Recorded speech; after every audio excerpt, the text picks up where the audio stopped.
Praise lord అండి. ఒక రోజున యేసుక్రీస్తు వారి శిష్యులు చేపలు పడుతూ ఉన్నారు. అయితే రాత్రంతా కూడా వారికి కనీసం ఒక్క చేప కూడా పడలేదు. వారు అనుకుంటున్నారు వారికున్న అనుభవంతో కనీసం ఒక్క చేప కూడా మేము పట్టలేకపోయామే అని వారికి చాలా బాధ కలిగింది. అప్పుడు యేసుక్రీస్తు వారి దగ్గరకొచ్చి చెప్పారు. "మీరు మీ వలని అలాగ అటువైపు వేయండి" అన్నారు.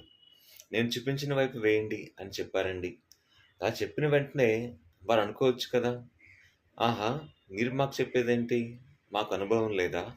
మాకు జ్ఞానం లేదా ఎటువైపు వేయాలో? అయితే సరే, యేసుక్రీస్తు వారు మా గురించి చెప్పారు కదా!